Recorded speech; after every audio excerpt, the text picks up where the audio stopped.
Tahun pertama dari era 10.000 ras, banyak makhluk asing yang turun ke planet bumi. Hingga akhirnya membuat bumi menjadi medan pertempuran dari ribuan bangsa.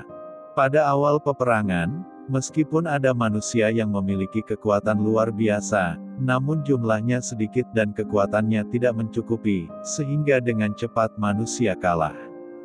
Hanya dengan senjata api dan bom nuklir, manusia dengan susah payah bersatu dan berhasil membangun 10 garis pertahanan.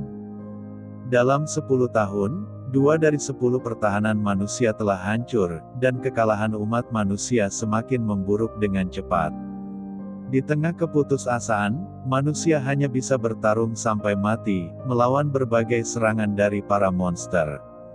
Menurut statistik, sejak manusia berperang melawan berbagai monster, jumlah prajurit yang tewas dalam pertempuran di Aliansi Timur sudah mencapai lebih dari 1 juta jiwa.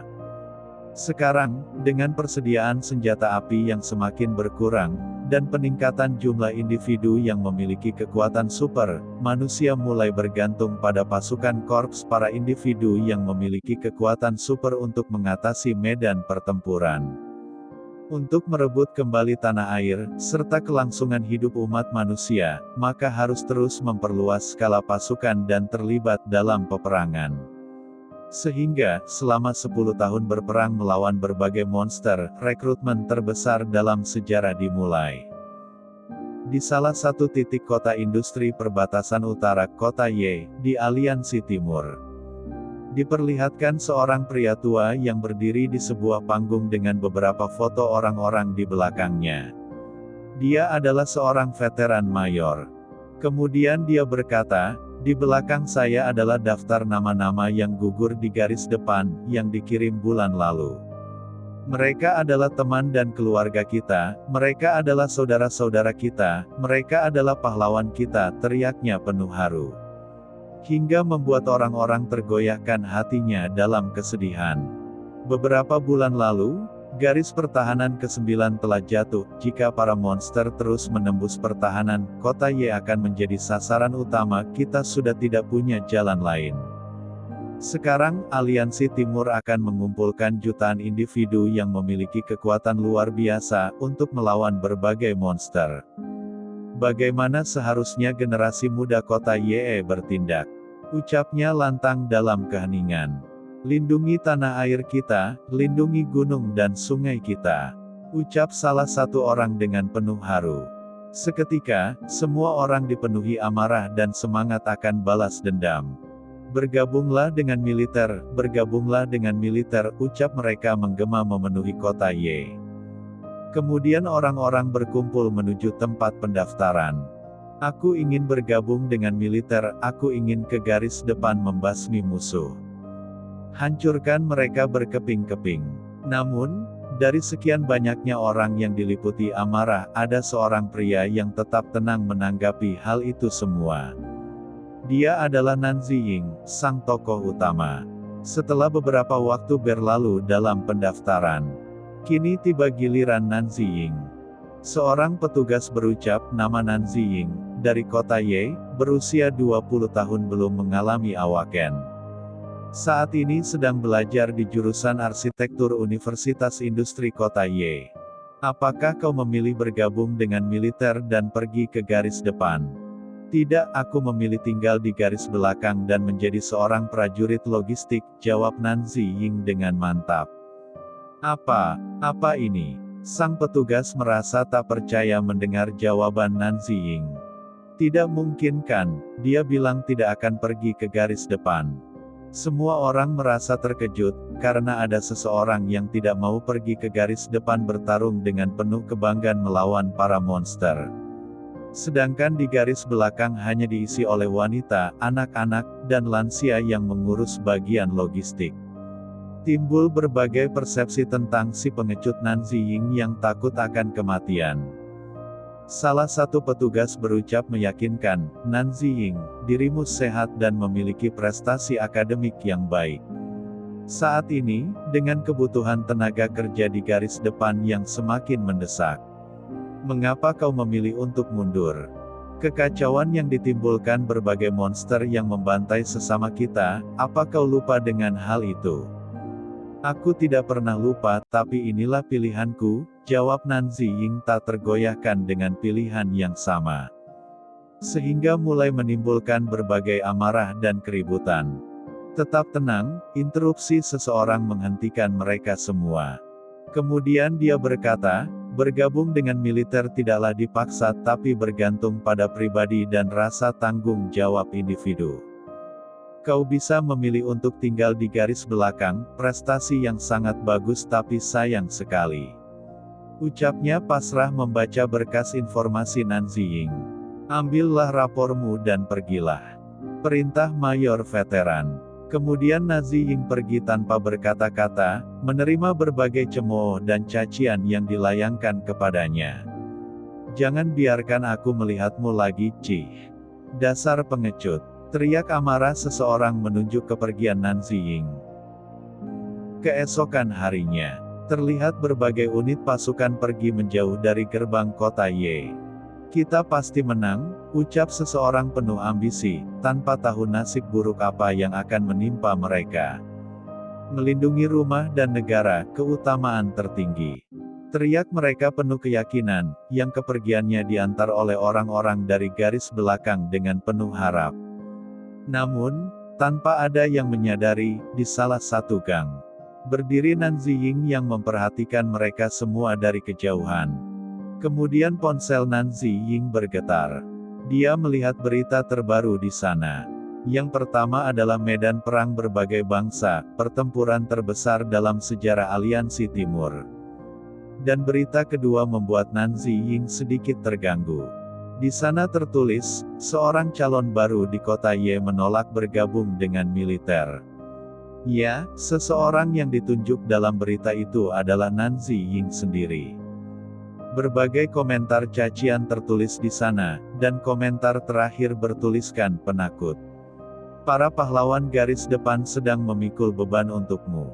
Kemudian, dalam diam Nanzi Ying berpikir, benar, mereka semua adalah pahlawan, tetapi pertempuran ini adalah seperti ngengat yang terbang menuju api.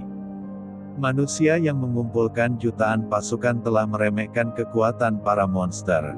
Bukan tanpa alasan Nanzi Ying berpikir seperti itu, karena dia memiliki alasannya sendiri. Kemudian scene diperlihatkan tentang sebuah insiden. Faktanya, Nanzi Ying adalah seseorang yang datang dari masa depan. Dia tahu semua yang orang lain tidak tahu, tentang kejadian yang akan menimpa bumi ke depannya. Di kehidupan Nanzi Ying yang sebelumnya, dia sama seperti mereka, masuk ke militer dan pergi ke garis depan untuk bertempur melawan musuh. Yang pada akhirnya, bahkan dia bergabung dengan markas komando pertempuran, menjadi seorang penyusun strategi yang cukup berpengalaman. Di saat umat manusia mundur dengan cepat, dia mengabdikan hidup untuk mempelajari 5 bakat agung, dan akhirnya menanamkan kelima jenis pohon bakat itu dalam tubuhnya. Selama kelima bakat bisa mencapai level maksimal, dan berkolaborasi dengan baik, maka bisa mengubah arah pertempuran. Namun, sebelum Nanzi Ying selesai menyusun strategi, umat manusia sudah terlanjur kalah.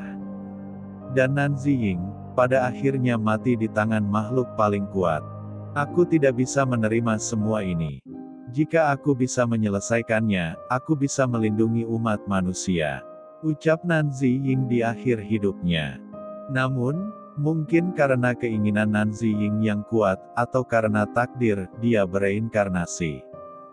Dan pohon bakat yang ditanam di tubuhnya juga terbawa kembali ke masa sekarang dalam keadaan utuh.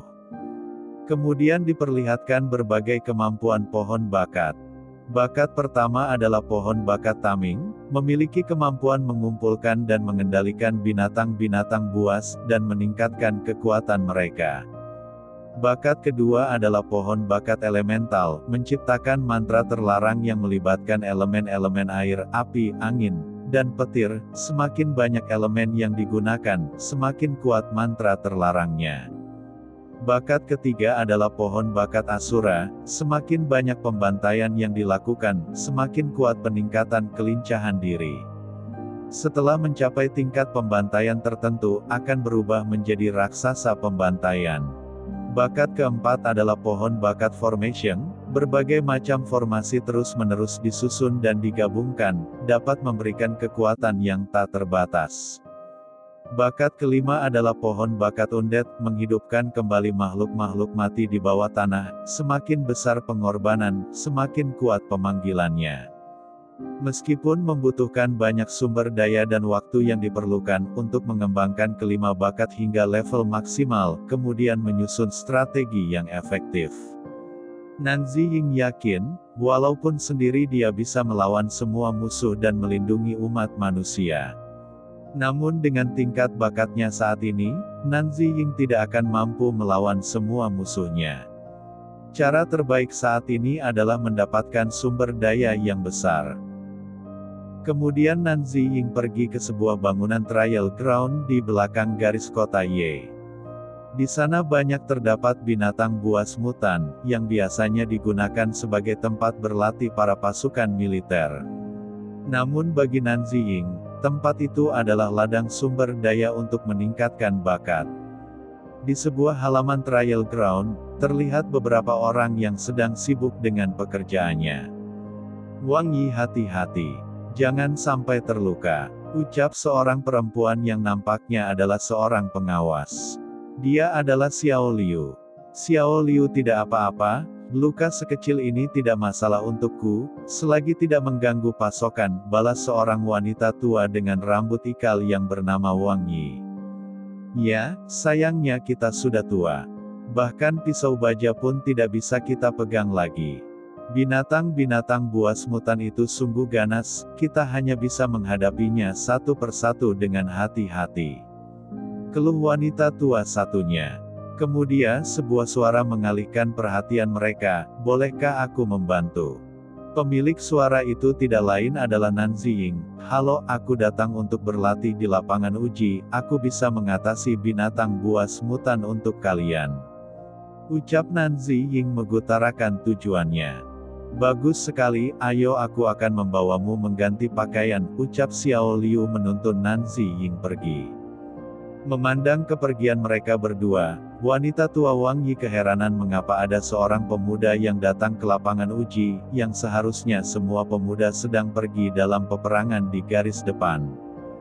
Kemudian wanita tua itu pun terkejut, dia teringat sesuatu, bukankah dia Nanziying yang menolak pergi ke garis depan? Lihatlah berita ini, ucap Wang Yi menunjukkan ponselnya. Itu memang dia menolak pergi ke garis depan, jadi mengapa dia pura-pura datang ke trial ground? Tanya wanita tua dengan muka tak percaya. Kemudian diperlihatkan sebuah senjata yang terlihat tajam dan kokoh, yang terasa seakan kapanpun siap memenggal musuhnya. Ini adalah pisau baja yang digunakan untuk mengatasi binatang buas mutan. Terang Xiao Liu menyerahkan pisau baja itu kepada Nanziying. Berhati-hatilah, lanjut Xiao Liu perhatian. Terima kasih, balas Nanziying yang sudah siap dengan setelan barunya. Dengan begini, progresnya akan lebih cepat. Meskipun dia tidak banyak bicara, dia sangat tampan ya, pikir Xiao Liu dengan pipinya yang memerah terpesona pada Nanziying. Xiao Liu, jangan terlalu terpesona, meskipun tampan tapi dia pengecut, dia adalah Nanziying yang tidak mau pergi ke garis depan. Ucap Wang Yi menghancurkan lamunan Xiao Liu. Apa? Dia adalah Nanziying. Ucap Xiao Liu terkejut. Dia yang pengecut seperti itu, tidak mungkin punya kekuatan untuk menghadapi binatang buas mutan, pasti tidak akan lama sebelum dia keluar dengan ribut, sambung Wang Yi. Sementara itu, saat ini Nanziying telah siap di ruang uji dengan pisau bajanya. Tidak lama kemudian, sebuah sistem muncul namun tanpa diduga sistem tersebut dalam keadaan error. Yang berbunyi, Anda telah memilih ujian kelas A. Data ujian sebelumnya tidak ditemukan, harap konfirmasi apakah Anda telah memulai ujian kelas A. Namun tanpa pikir panjang dan terganggu dengan sistem yang error, Nanziying tetap melanjutkan ujiannya. Beberapa saat kemudian, binatang buas mutan yang berjenis burung muncul dengan ganasnya. Dalam diam, Nan Ziying menutup matanya penuh konsentrasi menunggu kedatangan para binatang buas burung yang datang mengelilinginya. Selanjutnya, baiklah, mari kita mulai dengan bakat taming, pikir Nan Ziying bersiap melawan. Semenjak invasi dari 10.000 ras, banyak hewan-hewan yang bermutasi dan berevolusi karena efek energi spiritual, mereka disebut binatang buas mutan, contohnya Umbrella Bird ini, yang dikenal karena memori ototnya. Dan kelemahannya adalah terletak pada bagian kepala. Pikir Nan Ziying dengan tebasan yang memotong leher salah satu Umbrella Bird. Setelah Nan Ziying berhasil membunuh salah satu Umbrella Bird, muncul sebuah batu yang berkilauan. Proses Soulstone, ucap Nan Ziying. Seharusnya masih seperti dalam kehidupan Nan Ziying sebelumnya, dengan membunuh Umbrella Bird akan muncul Soulstone, kemudian dengan memproses Soulstone, dapat meningkatkan bakat kemampuan Nan Ziying. Diperlihatkan detail informasi pohon bakat, di mana jumlah binatang yang dapat dijinakan adalah 1, level binatang yang dapat dijinakan level 0, level mutan Beast Tamer adalah level 0, 1 dari 800. Ketika melihat salah satu dari mereka telah terbunuh oleh Nan Ziying, para Umbrella Bird lain mulai murka dan kembali menyerang Nan Ziying. Mendapatkan serangan secara tiba-tiba, dengan cepat Nan Ziying menangkis serangan itu dengan pedangnya. Kemudian bersalto ke belakang dan menendang kepala Umbrella Bird tersebut. Setelah beberapa saat berlalu, Nan Ziying yang menghadapi Umbrella Bird dengan matang, tak terelakkan masih tetap menerima beberapa luka. Merasa waktu yang terlewatkan terlampau lama, kemudian Nan Ziying meluncur menyerang, menghabisi beberapa Umbrella Bird di depannya dengan sekali serangan. Kini terlihat kembali detail informasi pohon bakat. Jumlah binatang yang dapat dijinakan 5, level binatang yang dapat dijinakan level 0, level mutan Beast Tamer level 0, 5 dari 800. Seperti yang kuduga, efisiensinya meningkat, pikir Nan Ziying merasakan adanya perbedaan. Kemudian pandangan Nan Ziying menajam, dia tersentak akan suatu entitas yang mengganggu dirinya. Tidak jauh dari sana, sosok Umbrella Bird dengan ukuran lebih besar dari yang sebelumnya, datang menuju Nan Ziying. Pemimpin para Umbrella Bird Emperor, pikir Nan Ziying. Dengan kondisi fisik yang menurun dan beberapa luka yang diterima Nan Ziying pada pertarungan sebelumnya, dia sedikit kesulitan menahan serangan Umbrella Bird Emperor.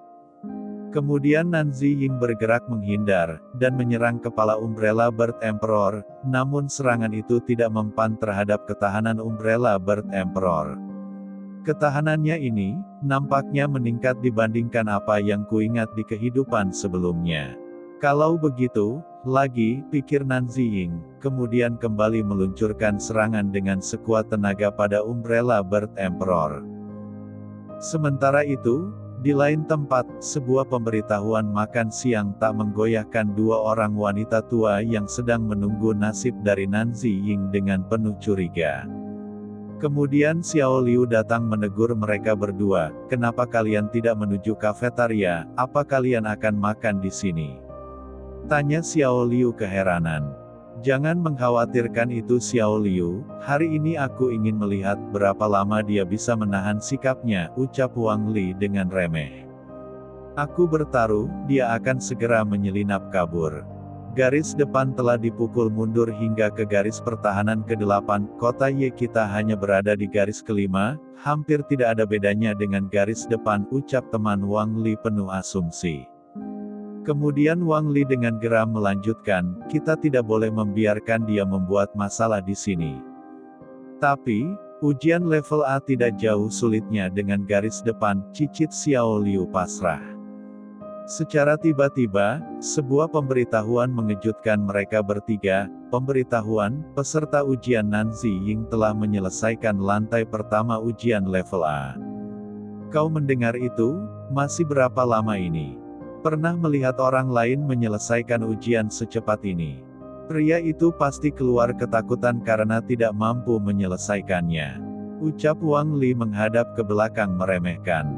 Karena memang, Ini merupakan waktu yang singkat dalam menyelesaikan ujian, tidak ada yang pernah menyelesaikan ujian secepat ini kecuali untuk kabur dari ujian. Tidak seperti Wang Li yang masih penuh curiga, kedua temannya hanya memandang ke depan dengan ekspresi penuh keterkejutan. Hingga ada sesuatu yang menabrak Wang Li. Wang Li yang menyadari itu pun menoleh, kemudian dia berteriak terkejut hingga terduduk melihat sosok di hadapannya. Terlihat di sana Nanzi Ying berdiri dalam keadaan yang hancur dengan beberapa luka di tubuhnya, menggambarkan bekas pertarungan yang sangat sengit.